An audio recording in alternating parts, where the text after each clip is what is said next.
there because, you know, if you're a pastor, how many pastors do we have in the room? We're in a time where the church almost has to be everything. You know, it's not just a place where you come and get the word. The congregations now demand that you got to help our bad kids that we didn't train at home. You got to be our counselors. You got to be our hospital. You know, we come as you got to be our bank if we run out of money. So how do we get back Christ-centered in the way that we need to? I think if God called you, God should lead you. We shut down everything we thought church should be at Live Church. We lost our building. Thank God we lost our building. The Holy Land, we're not there anymore. Advent Health bought it for $32 million. I had $3,200. So I'm glad though. I'm glad. We're in a hotel right now. We shut down our streaming. And your church doesn't stream? No. Y'all okay? No, we don't stream. But that's like, oh my God, you don't have a church if you're not online. You don't, man, we stripped everything. I ain't got no lights. I ain't got no screens. I ain't got no nothing. We got the word. We got the fellowship. We got the power of the living God. Hey, woo. You're supposed to do what you're assigned to do, not what you're assumed to do. And we become the church that does what's assumed, and we missed our assignment. Anytime we become more Martha than Mary, we always miss it. So now we're doing what we think we're supposed to do, but we're not at his feet hearing his instruction. The Bible says, I gotta get out of here, I'm sorry y'all.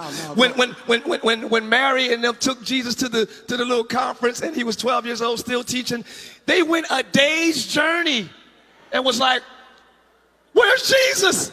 And that's the church.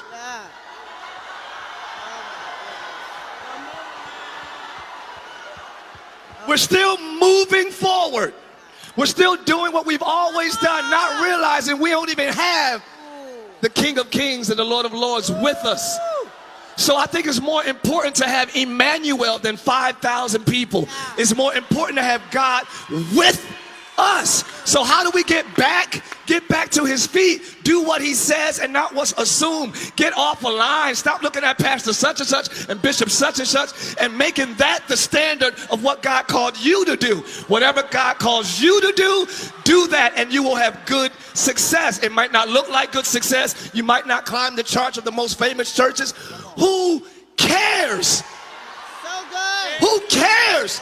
David didn't know he would end up in the Bible. He just did what God told him to do. Forget the stats. Forget going viral. Forget what you think will draw people. God never promised to draw people to your church. He said, if I be lifted up, I'll draw all men unto me. He draws people to himself. Not to your church, not to your youth ministry, not to... I'm sorry. Lift up Jesus, church. Lift up Jesus, that's all. You don't have to lift up your department. You don't have to lift up what... Lift up Jesus and he'll draw men unto himself. Nobody's coming because nobody's lifting.